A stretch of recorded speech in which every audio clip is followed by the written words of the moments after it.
I need to get this out because the calls haven't stopped for 3 days and I'm about to lose it. 11 years ago, when I was 16, my stepmother Annie woke me up at 3 in the morning. I remember the overhead light burning my eyes and her standing there with this look on her face like I was something she'd found stuck to her shoe. She told me to get my stuff and that I had 20 minutes before she called the cops for trespassing. Just like that. No warning. No explanation. Just get out. I asked my dad what was happening. He was standing in the doorway behind her and he wouldn't even look at me. Annie answered instead. She said I wasn't his real son and she was tired of pretending I mattered, that her actual kids needed my room. My dad finally spoke up and said she was right, that this wasn't working, that I was old enough to figure things out. Annie threw $40 on the floor and said that was more than I deserved. Her two kids, Kyle and Riley, were watching from the hallway. Kyle asked if he could have my Xbox now. Annie said yes, everything in that room was theirs. I packed what I could fit in a trash bag while Annie stood there timing me on her phone. My dad blocked my number before I even made it to the front door. I heard the locks click behind me as I walked down the driveway. It was raining. Annie yelled from the porch that they were going to tell everyone I ran away, called me an ungrateful bastard. That night I slept in a 7-Eleven parking lot with my trash bag as a pillow. Here's what you need to understand about my dad. He married my mom when I was 3. She died when I was 8, cancer. For 3 years after that, it was just us. He'd take me fishing on Saturdays, help me with homework, taught me how to throw a football, normal dad stuff. Then he met Annie at some work conference when I was 11. She had Kyle, who was 9, and Riley, who was 7. They got married 6 months later. The change wasn't immediate. Annie was nice enough at first, or at least neutral. But over the next few years, things shifted. My stuff would go missing and turn up in Kyle's room. I'd get in trouble for things Riley did. Annie would make dinner for her kids and tell me there wasn't enough, so I should make a sandwich. My dad would just shrug and say I was being dramatic, that I needed to be more understanding because blending families was hard. When I was 14, they moved me to the basement room so Kyle could have the bigger bedroom. When I was 15, Annie started talking about how expensive it was to have 3 kids, how much I ate, how much my school supplies cost. My dad never disagreed with her. The night they kicked me out, I later found out through a cousin that Annie had convinced my dad I'd been stealing money from her purse. I hadn't, but it gave her the excuse she'd been looking for. Kyle wanted my room because it had better lighting for his gaming setup. That was the real reason. I'm not going to pretend the next few years were some inspirational story.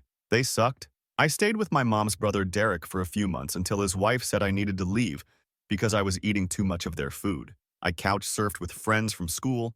I slept in my car when I scraped together enough money to buy a beat-up 2008 Ford Taurus. I dropped out of high school 2 months before graduation because I was working full-time at a warehouse just to afford gas and food. Nobody came looking for me. My dad's family believed whatever story Annie told them. My mom's family mostly didn't have room for another mouth to feed. But here's the thing about being abandoned at 16 with nothing. You either break completely or you get mean about surviving. I got mean. I worked doubles at the warehouse, slept 4 hours a night, saved every dollar I could. I got my GED. I enrolled in community college classes at night. I learned that if you work hard enough and don't trust anyone, you can build something from nothing. It took years. I'm 27 now. I have a decent job in logistics management. I have my own apartment. I have a car that doesn't break down every other week. I built this alone, and I'm proud of that. I haven't spoken to my dad or Annie in 11 years. No holidays, no birthdays, nothing. I changed my number twice. I made sure they couldn't find me, and honestly, I was fine with that. I wasn't sitting around nursing some wound, but I also wasn't about to forget what they did. You don't forget waking up to someone telling you you're not wanted in your own home. 3 weeks ago, my cousin Derek messaged me on Facebook. We'd reconnected a few years back, nothing serious, just the occasional message. He told me my dad had been trying to find me. Apparently things weren't going well for them. My dad lost his job 8 months ago, something about company downsizing. Annie's hours got cut at her work. Kyle dropped out of college after 1 semester and moved back home. No job. Riley's still in high school, but apparently gives them constant trouble. They'd been asking Derek if he knew how to reach me. Derek told them he didn't, which I appreciated. But then Derek mentioned something else. My dad and Annie had been talking about how they wished I'd come help out, how family should stick together, how I owed it to them after everything they'd done for me. Everything they'd done for me. I actually laughed when I read that. Derek seemed uncomfortable even telling me, like he knew how absurd it sounded. I sat on that information for 2 weeks.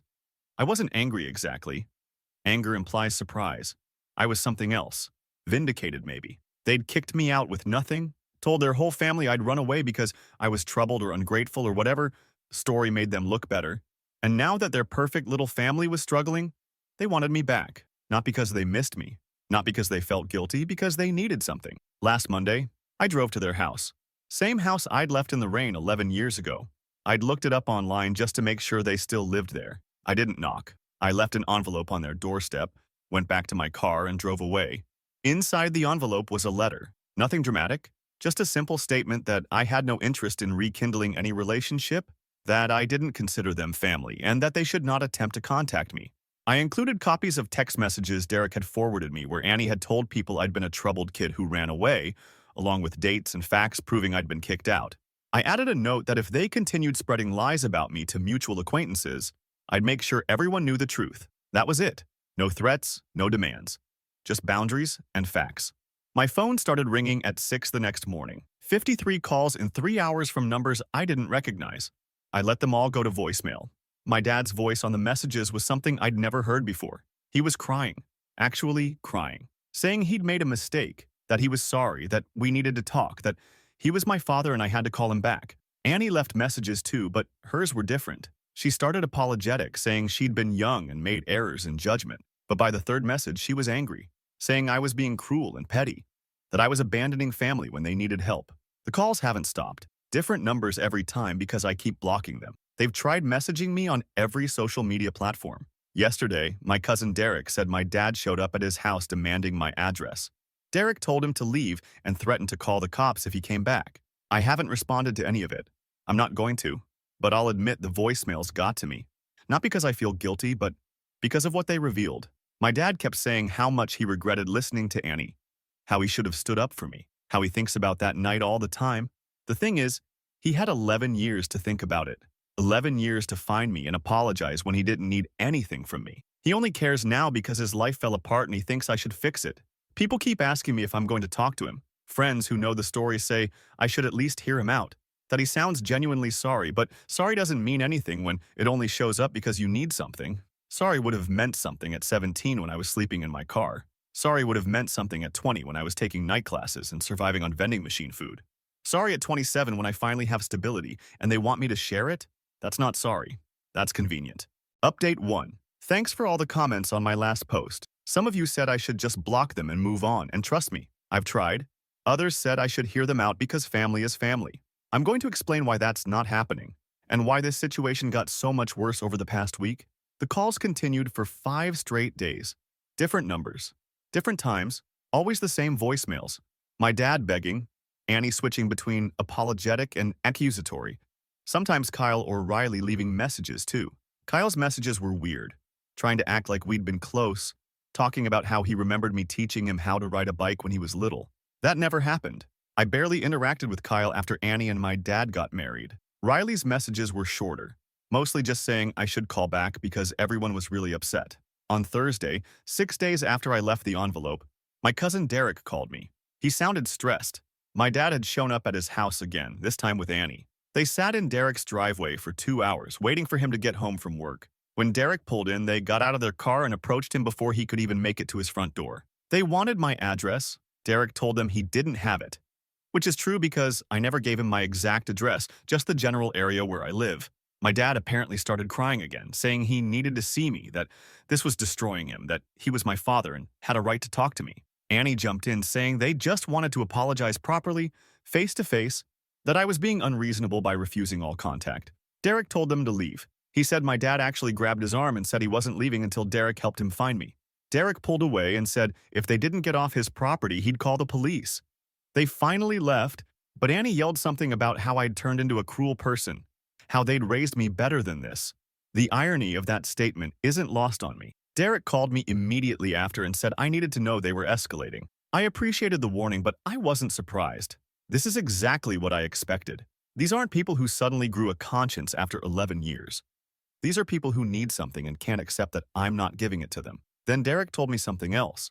He'd run into an old neighbor of my dad and Annie's at the grocery store, someone named Julio who'd lived 2 houses down from them for years. Julio apparently mentioned that things had gotten bad at their house. My dad had been unemployed for 8 months now and wasn't really looking for work anymore, just applying to random jobs online without following up. Annie was working, but her hours had been cut to part-time. Kyle had dropped out of college after 1 semester, came home, and hadn't found a job in the 6 months since. He just played video games in his room all day. Riley was supposedly having problems at school getting into fights, skipping classes. The house was falling apart because they couldn't afford maintenance. Julio said he'd noticed their lawn hadn't been mowed in months. Shutters were hanging loose. The whole place looked run down. But here's the detail that made everything click into place. Julio mentioned that Annie had been talking to neighbors about me recently. She'd apparently told several people that her stepson had done really well for himself, had a good job, and that they were trying to reconnect because families should support each other. She'd framed it like I was the one who'd cut them off over some teenage disagreement, like they'd been trying to reach out for years and I'd been stubbornly refusing. Julio seemed confused when Derek explained what actually happened. Said Annie had made it sound completely different. So that's what this is. They don't want to apologize. They want money. They want someone to bail them out of the mess they created. And Annie's already laying groundwork with the neighbors to make me look like the bad guy if I refuse. I spent Friday thinking about what to do. Part of me wanted to just keep ignoring them, let them exhaust themselves. But another part of me knew that Annie wasn't going to stop. She was going to keep spreading her version of events. And eventually, someone in our extended family would believe her and come after me about abandoning my struggling father. On Saturday morning, I got a message on Facebook from Riley. Not a friend request, just a message to my inbox. It was long. She said she remembered that night 11 years ago, remembered watching from the hallway while I packed my stuff. She said she'd been young and didn't understand what was really happening, thought it was just some normal teenager moving out thing. She claimed she'd asked Annie about it years later, and Annie had said I'd chosen to leave because I didn't like living with them. Riley said she only recently found out the truth, that Kyle had gotten drunk a few months ago and admitted they'd kicked me out. She apologized, said she felt horrible, said she wanted to make things right. The message felt calculated, too convenient. Riley would have been 7 when I left, and now at 18 she's suddenly reaching out with this perfectly crafted apology? It felt like something Annie coached her to write. But I'll admit, it got under my skin more than the other attempts at contact. I didn't respond to Riley, but I did make a decision. I wasn't going to keep hiding. I'd spent 11 years building a life, and I wasn't going to let Annie's manipulation tactics make me feel like I owed them anything. So I wrote another letter. Longer this time. I detailed everything. Every incident I could remember from those years living with them. The missing belongings that ended up in Kyle's room. The dinners where there mysteriously wasn't enough food for me. The basement room. The constant comments about expenses. Annie telling my dad that I was stealing from her when I wasn't. I wrote about the night they kicked me out. Exactly how it happened. Exactly what was said. I wrote about the years after, sleeping in my car, dropping out of high school, working warehouse jobs. I wrote about how I'd built everything I had now by myself, with no help from anyone, and how I'd done just fine without them. Then I addressed the real issue. I wrote that I knew they were struggling financially. I wrote that I understood they wanted help. And I wrote that they would never get a single dollar from me. Not now, not ever, because they'd made it clear 16 years ago that I wasn't family. I included a line saying that if Annie continued spreading lies about me to neighbors or family members, I would make sure everyone knew the full truth, including the detail about her falsely accusing me of theft to justify kicking me out. I printed copies of this letter. On Sunday, I mailed one to my dad and Annie's house. I also mailed copies to 3 relatives on my dad's side, who I knew Annie would eventually approach for support in guilting me: my dad's sister, his brother, and his mother. I included a note for each of them explaining that they were receiving this because Annie had been spreading misinformation, and I wanted them to have the facts. The response was immediate. My phone exploded with calls and texts. My dad called 17 times in 1 hour on Sunday night. Annie called from different numbers, leaving voicemails that progressively got angrier. She said I was trying to destroy their reputation. She said I was lying about what happened. She said I was a vindictive person who couldn't let go of the past. But I also got messages from my dad's brother, my Uncle Evan. He said he'd received my letter. He said he never knew the real story about what happened when I was 16. Annie had told everyone I'd been a troubled kid who ran away, and my dad had backed her up. Evan said he believed me because the story made sense with things he'd noticed back then, but hadn't questioned. He said he was sorry for not checking in with me over the years, that he'd assumed I'd cut everyone off by choice. That message meant more than Evan probably realized. It was the first time in 11 years that anyone from my dad's side of the family acknowledged that maybe, just maybe, I wasn't the problem. My grandmother on my dad's side also reached out. She's 78 now, and her message was brief but clear. She said she'd received my letter, that she'd always wondered what really happened, and that she wanted me to know she supported whatever decision I made about contact with my father. She added that Annie had already called her twice trying to get her to convince me to help them financially, which only confirmed what I'd suspected. Monday morning, I got another Facebook message, this time from Kyle. He said we needed to talk. He said Riley's message had been genuine, that she really did feel bad. He said things were really difficult at home right now and everyone was stressed. Then he said something that perfectly captured the delusion of this whole situation. He wrote that I should understand what it's like to struggle, because I'd been through hard times too, so I should want to help family get through their hard times. The audacity of that statement. I should help them because I know what it's like to struggle. I know what it's like to struggle because they kicked me out with nothing and forced me to struggle. And now they want me to use everything I built from that struggle to make their lives easier. I responded to Kyle. Only message I've sent to any of them. I wrote that I wasn't interested in talking, that everything I needed to say was in the letters, and that they should stop contacting me and anyone connected to me. I also wrote that the reason things are difficult for them now is because they built their lives on Annie's income and my dad's job, with no backup plan and no savings, while spending money keeping up appearances. I added that maybe Kyle should consider getting a job instead of messaging me. He read the message immediately. 3 dots appeared like he was typing a response, then disappeared, then appeared again, then disappeared. He never sent anything back. The calls have slowed down since yesterday, but they haven't stopped completely. My dad left another voicemail last night. No crying this time. He sounded tired. He said he knew I was angry and maybe I had a right to be, but he was still my father and I was still his son. And didn't that count for something? He said family makes mistakes, but family also forgives. He said he was asking me, father to son, to please just have one conversation with him. The thing is, we're not father and son. We stopped being father and son the night he stood behind Annie and let her throw me out. We stopped being father and son when he blocked my number before I even left the driveway. We stopped being father and son during the 11 years he never once tried to find me, never once wondered if I was alive or dead. He's not asking me father to son. He's asking me benefactor to desperate stranger. And the answer is still no. Update 2. I need to write this out because I'm still processing what happened and honestly, I could use some outside perspective on how to handle this. It's been 2 weeks since my last update. The phone calls had finally started to die down. I was getting maybe 1 or 2 attempts per day instead of dozens. I thought maybe they were finally accepting that I wasn't going to respond. I should have known better. Last Thursday, I got home from work around 6 in the evening. I live in a decent apartment complex, nothing fancy, but it's secure with a gate code and everything.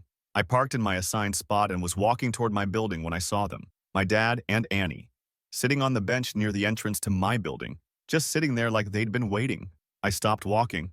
For a second, I considered just turning around and leaving, going somewhere else until they gave up and left. But this is my home. I worked too hard to get here to let them chase me away from it. My dad saw me and stood up immediately. Annie stood too. They both started walking toward me and my dad called out my name. I didn't respond, just kept walking toward my building entrance. My dad caught up to me and stepped in front of me, blocking my path. He looked terrible, thinner than I remembered, his hair grayer, wearing clothes that looked like they'd been slept in. He said we needed to talk, that he'd driven 3 hours to see me, that I owed him at least 5 minutes of my time. I told him I didn't owe him anything and tried to walk around him. Annie moved to block me too. She looked different as well, older and tired, but her expression was harder than my dad's. She said I was being ridiculous, that they'd come all this way and the least I could do was have a conversation like an adult. I asked how they found my address. My dad said Kyle had tracked me down through social media, found out where I worked, and followed me home one day last week. That information made my skin crawl. Kyle had been stalking me. I told them to leave or I'd call the police. My dad's face crumpled and he started talking fast, saying he knew he'd made mistakes, that he'd let Annie make decisions he should have pushed back on, that he'd been weak and scared and wrong. He said he'd spent 11 years regretting that night, that he thought about me every day, that he'd tried to find me but didn't know where to start. He said losing his job had made him realize how much he'd lost when he lost me, that material things didn't matter but family did. Annie jumped in then. She said they weren't here to ask for money, that they just wanted a relationship. She said she'd been young and overwhelmed when she married my dad, that blending families was hard, that she'd made mistakes in how she handled things. She actually used the word mistakes, like kicking a teenager out in the middle of the night was just an oops moment. She said she'd changed, grown up, learned better. She said her kids missed me, that Riley especially felt terrible about everything and wanted to apologize in person. I finally spoke. I said Riley was 7 when they threw me out and probably barely remembered me, so the idea that she missed me was absurd. I said Annie hadn't been young and overwhelmed. She'd been calculated and cruel. I said my dad hadn't been weak. He'd been complicit. I said the only reason they were here now was because their lives fell apart and they thought I could fix it. My dad tried to deny it. He said it wasn't about money or help. It was about family, about making things right. I asked him directly when he'd first thought about trying to find me. He hesitated. That hesitation told me everything. Annie stepped in and said they'd talked about reaching out for years, but hadn't known how. Hadn't wanted to impose if I'd moved on with my life. I laughed at that. Hadn't wanted to impose. They'd kicked me out with nothing and then hadn't wanted to impose by checking if I was alive. A neighbor walked past us and stared. I was aware we were having this conversation in the parking lot of my apartment complex, that people could hear us. I told them again to leave. My dad grabbed my arm. Not hard, not violently, just grabbed it like he was trying to keep me from walking away. He said he was my father, and I was his son, and that meant something, that you don't just throw away family. I pulled my arm away and told him he'd thrown me away 11 years ago. I said family is supposed to protect you, support you, be there when you need them, and he'd done none of those things. I said he'd chosen Annie's comfort over my survival, and now he wanted me to pretend that didn't happen because it was convenient for him. Annie got angry then. Her whole demeanor changed. She said I was holding on to the past, that I was being spiteful and petty, that everyone makes mistakes and I wasn't perfect either. She said I was punishing them for things that happened when I was just a kid, that I needed to grow up and forgive. She said she'd apologized. My dad had apologized. And if I couldn't accept that, then I was the one with the problem. I told her I hadn't asked for her apology and didn't accept it. I told her she'd spent 11 years telling people I ran away, that I was troubled, that I was the problem, and now she wanted forgiveness. I said she'd kicked me out so her son could have my room and my stuff, and that wasn't a mistake. That was a choice. I said if they didn't leave immediately, I was calling the cops. My dad started crying, actual tears running down his face. He said he was sorry over and over, that he'd do anything to fix this, that he just wanted his son back. He said he knew he didn't deserve forgiveness, but he was begging for it anyway because he couldn't live with the guilt anymore. That's when I understood something. This wasn't about me. It had never been about me. This was about him needing to feel better about himself. He couldn't live with the guilt, so he needed me to forgive him so he could stop feeling bad. My forgiveness was for his benefit, not mine. I told him that. I said he didn't want a relationship with me. He wanted absolution. I said he wanted me to tell him it was okay, that I understood, that we could move past it so he could stop feeling guilty about what he did. I said I wasn't going to give him that. Annie called me cruel. She said I was deliberately hurting them, that I was enjoying making them suffer. She said they'd come here in good faith trying to make amends and I was throwing it back in their faces. She said my mom would be ashamed of how I'd turned out. That crossed a line. I don't talk about my mom much because it still hurts even after 19 years. But Annie bringing her up, using her as a weapon, that was too much. I got right in Annie's face and told her she didn't get to mention my mother ever again. I said my mom would be ashamed of my dad for letting Annie kick me out, ashamed of him for choosing a woman he'd known for 2 years over the son he'd raised for 13. I said my mom would have never let any of this happen. My dad put his hand on Annie's shoulder like he was trying to pull her back. He said they should go, that this wasn't working, that maybe we all needed more time. Annie shook him off and said no. They weren't leaving until I agreed to at least stay in contact, to give them a chance. She said they'd driven 3 hours and they weren't leaving with nothing. I pulled out my phone and started calling the police. My dad panicked and said, okay, they were leaving. They were going. Annie argued with him, but he actually stood up to her for once and said they needed to leave. They walked back toward the parking lot, and I watched them get into their car, an old sedan that looked like it had seen better days. They sat there for a few minutes, clearly arguing, then finally drove away. I went inside and immediately called my apartment complex office. I explained that I'd had unwanted visitors who'd found my address without permission and asked if there was anything they could do about security. The manager said I could file a trespass warning, which would mean if they came back, the police would be called automatically. I filed it that same evening. Then I called my cousin Derek. I told him what happened and asked if he could find out how Kyle actually found me. Derek said he'd make some calls. He got back to me the next day. Apparently, Kyle had created a fake LinkedIn profile and sent me a connection request weeks ago that I'd accepted without really looking at it. He'd seen my employer listed and then just showed up at my work parking lot multiple times until he saw me. Derek said Kyle had been bragging about it to mutual friends, acting like he'd done some kind of detective work. That disturbed me more than anything else. The fact that Kyle had been following me, watching me, tracking my patterns. The fact that he'd shared my address with my dad and Annie. The fact that he seemed to think this was okay. I spent the weekend thinking about what to do next. Part of me wanted to just wait this out, let them exhaust themselves. But another part of me knew Annie wasn't going to stop. She'd proven that by driving 3 hours to ambush me at my home. She was going to keep pushing until something gave. On Monday, I did something I'd been considering for a while. I contacted every mutual connection I had with my dad's side of the family through Facebook. Not many, maybe 8 or 9 people total. I sent each of them a message explaining what happened when I was 16, including details they'd never known. I explained that my dad and Annie had shown up at my apartment uninvited after stalking me, that they'd refused to leave when asked, and that I'd had to threaten police involvement. I said I was sharing this because Annie had been spreading her own version of events, and I wanted people to have the truth. The responses varied. Some people didn't respond at all. 2 relatives said they didn't want to get involved in family drama. But my uncle Evan responded immediately. He said he believed me, that the story matched up with things he'd noticed over the years. He said he'd already told my dad he was wrong for showing up at my place, that he'd tried to tell him this whole approach was a mistake. Evan said my dad had convinced himself that if he could just talk to me face to face, I'd understand and forgive him. My dad's sister, my Aunt Amara, responded too. She said she'd always felt something was off about the story of me running away, that 16-year-olds don't usually just disappear without reason. She said she'd tried to reach out to me back then, but Annie had told her I didn't want contact with any of them. She apologized for not pushing harder to find me. Yesterday, I got a text from an unknown number. It was Riley. She said Kyle had given her my number, that she hoped I didn't mind her reaching out. She said she was sorry for what happened at my apartment, that she hadn't known they were planning to show up there. She said she understood if I didn't want to talk to her, but she wanted me to know that not everything Annie said was true, that things were complicated, that their family wasn't doing well. I didn't respond to Riley. I don't know if her message was genuine or another manipulation tactic. At 18, she's old enough to make her own decisions, but she's also still living with Annie and my dad, still dependent on them. Anything she says could be influenced by what they want her to say. The calls have started again. Not as many as before, but they're persistent. My dad leaves voicemails saying he's sorry for showing up unannounced, that he handled it wrong, that he just wants a chance to prove he's changed. Annie leaves shorter messages saying, I can't avoid them forever. That family is family whether I like it or not. But here's what I keep coming back to. They had 11 years. 11 years to feel guilty, to have regrets, to want to make things right. They didn't come looking for me when I was 17 and struggling. They didn't try to find me when I was 20 and working doubles to afford community college. They didn't reach out when I was 25 and finally stable. They reached out now, when their lives fell apart and they needed something. That's not guilt. That's not love. That's convenience, wearing a mask of family obligation. Final update.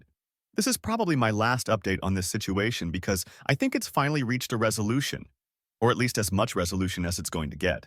It's been 3 weeks since they showed up at my apartment. The calls continued sporadically, maybe 2 or 3 times a week. I didn't answer any of them. The voicemails got shorter and less frequent. My dad sounded more defeated each time. Annie's messages stopped altogether after the first week. Last Wednesday, I got a call from my Uncle Evan. He said my dad had been at his house the night before, completely falling apart. Evan said my dad had finally admitted the real reason they'd been trying so hard to reconnect. Their house was going into foreclosure. They'd missed 4 mortgage payments and the bank had started proceedings. Annie's part-time income wasn't enough to cover it. My dad had burned through their savings during his unemployment, and Kyle wasn't contributing anything. They were going to lose the house in about 2 months. Evan said my dad had asked him for money. Evan had said no, that he couldn't afford to bail them out of that kind of debt. My dad had apparently broken down and said I was his last option, that if I could just help with a few payments, they could get back on track. Evan told him that wasn't going to happen, that I'd made my position clear. My dad had argued that I had a good job, that I could afford it, that family helps family. Evan had pointed out the irony of that statement given what they'd done to me. Evan told me all this because he thought I should know they were getting desperate, and desperate people do unpredictable things. He suggested I might want to be careful, maybe vary my routine for a while, make sure they couldn't track my patterns again. I appreciated the warning. That same night, I got a text from my dad. Not a call, a text. It was long and detailed. He said he knew I didn't want to talk to him, that he understood why, but he needed to explain some things. He wrote about how after my mom died, he'd been lost, how he'd rushed into marriage with Annie because he couldn't handle being alone, couldn't handle raising me by himself. He said Annie had seemed like the answer to everything, a ready-made family, someone who knew how to manage a household. He said he'd been weak and had let her make decisions he should have made himself. He wrote about the night they kicked me out. He said Annie had been building up to it for months, complaining about money, about space, about how hard it was to blend families when I was resistant to accepting her kids as siblings. He admitted that I hadn't actually been resistant, that I'd mostly just kept to myself, but Annie had interpreted that as hostility. She'd convinced him that I was the problem, that things would be better if it was just the four of them. He said he'd been too weak to push back, too afraid of losing another wife, too tired of fighting. He said he'd regretted it immediately, that he'd lain awake that night wondering where I was, if I was safe. He said he'd wanted to find me the next day, but Annie had said if he did, she'd leave him. She'd said he had to choose between her and her kids or his ungrateful teenage son who clearly didn't want to be part of their family. He'd chosen her. He said he'd told himself I'd be fine, that 16 was almost an adult, that I was smart and capable. He said he'd been lying to himself. The text went on. He said he'd thought about me constantly over the years, but had convinced himself I was better off without them, that I'd build a life and wouldn't want him disrupting it. He said losing his job had broken something in him, made him realize he'd thrown away the one person who'd actually been his family. He said he knew he didn't deserve forgiveness, but he was asking anyway, not because he needed money, but because he needed to know I was okay. That last part was a lie. I knew it was a lie. Evan had just told me they were losing their house and needed money, but I think my dad had convinced himself it was true, that his concern for me was separate from his financial desperation. People are good at lying to themselves. I didn't respond to the text, but I did something I'd been thinking about for a while. I called my Uncle Evan back and asked him to set up a meeting. Just me, my dad, and Evan as a neutral party. No Annie, no other family members. Evan was surprised but agreed. He said he'd arrange it for that Saturday at his house. Saturday came. I drove to Evan's house, which is about 40 minutes from where I live. My dad was already there when I arrived, sitting in Evan's living room looking nervous. He stood up when I walked in and said my name. I didn't hug him or shake his hand. I just sat down in the chair across from him. Evan sat between us. He said this was my show, that he was just there to make sure things stayed civil. I appreciated that. I looked at my dad and told him I'd agreed to this meeting because I wanted to say some things directly to his face, and then I never wanted to hear from him again. He started to interrupt and I held up my hand. I said he was going to listen. I told him I knew about the house, about the foreclosure, about them being desperate for money. I told him I knew that was the real reason for all of this, not some sudden attack of conscience. My dad tried to deny it, but Evan backed me up, said he'd told me everything. My dad deflated. I told him that when I was 16 and sleeping in my car, I'd thought a lot about what I'd say to him if I ever saw him again. I'd imagined big, dramatic confrontations, yelling, making him understand what he'd done to me. But sitting there looking at him, exhausted and defeated, I realized I didn't need any of that. He already knew what he'd done. He'd spent 11 years knowing. The guilt had been eating at him the whole time, and now his life was falling apart just like mine had. The difference was, I'd rebuilt mine. He wasn't going to rebuild his. My dad started crying. He said he was sorry, that he'd made the worst mistake of his life, that he'd give anything to go back and change it. I told him he couldn't go back. Nobody could. I said he'd made a choice 11 years ago to prioritize Annie's wants over my needs, and now he was living with the consequences of that choice just like I'd lived with the consequences. He asked if there was anything he could do to make it right. I told him no. I said making it right would require a time machine. I said the best he could do now was accept that his decision had permanent consequences, that I wasn't his son anymore in any meaningful way, and that I'd built a life that didn't include him. He asked about the money, actually said it out loud, asked if I could help them save the house. Evan actually groaned. I told my dad no. I said I'd worked for everything I had, that nobody had helped me when I needed it, and I wasn't going to help people who'd thrown me away the moment I became inconvenient. He said it would ruin them, losing the house. I said that was their problem to solve. Annie had apparently been waiting in their car outside Evan's house. She'd insisted on coming even though Evan had told her not to. When my dad and I came outside after our conversation, she got out of the car and started walking toward us. She said she needed to talk to me, that my dad was too emotional to explain things properly. Evan stepped between us and told her to get back in the car. Annie ignored him and said I was being cruel, that I had the power to help them and was choosing not to out of spite. She said I'd become the kind of person who watched family members suffer and did nothing. I told her we weren't family. I said family doesn't kick out 16-year-olds in the middle of the night. I said every bad thing happening to her now was a direct result of her own choices, and I felt nothing about it. She called me heartless, said my mom would be disgusted with me. I'd already heard that line from her before, and it didn't land the second time. I told her my mom would have never let any of this happen in the first place, and then I walked to my car. My dad followed me. He grabbed my arm again like he had at my apartment. He said he knew he didn't deserve help, but what about Kyle and Riley? They were innocent in all this. They didn't deserve to lose their home. I pulled my arm free and said Kyle and Riley were adults now. or close enough, that they could figure things out just like I'd had to. I said maybe it would be good for them to learn how to survive without everything being handed to them.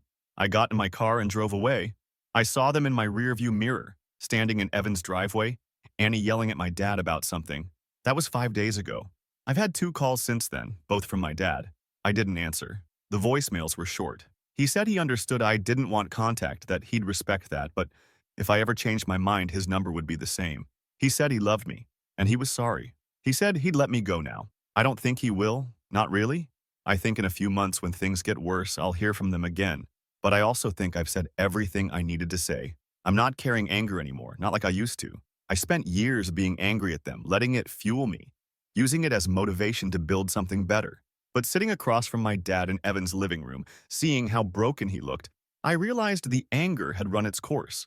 I'm not forgiving them. I want to be clear about that. Forgiveness implies reconciliation, implies letting them back into my life, and that's never happening. But I'm also not spending any more energy on them. They're not worth it. They made their choices, they're living with the consequences, and I'm moving forward with mine. Some people in the comments on my previous posts said I should feel sorry for them, that everyone deserves a second chance. I disagree. Second chances are earned, not owed. My dad had hundreds of chances over 11 years to find me, to apologize, to make things right. He only took those chances when his life fell apart and he needed something. Other people said I should help them anyway. Be the bigger person. But being the bigger person doesn't mean being a doormat. It doesn't mean sacrificing your own well-being and resources for people who threw you away. Being the bigger person means setting boundaries and sticking to them, which is exactly what I've done. The house will go into foreclosure. They'll lose it. They'll have to find somewhere else to live, somewhere cheaper, somewhere that fits their actual financial reality. Kyle will probably have to get a job. Riley will have to adjust to a different life than she expected. My dad and Annie will have to face the consequences of years of living beyond their means and making terrible decisions. None of that is my problem. I built a life from nothing. I survived being abandoned with $40 and a trash bag. If they want to survive this, they'll figure it out. Or they won't. Either way, it has nothing to do with me. I'm done with this chapter. I'm closing the book on them and moving forward with the family I've chosen, the life I've built, and the future I'm creating. 11 years ago, they threw me away like I was nothing. Now they know exactly what that feels like.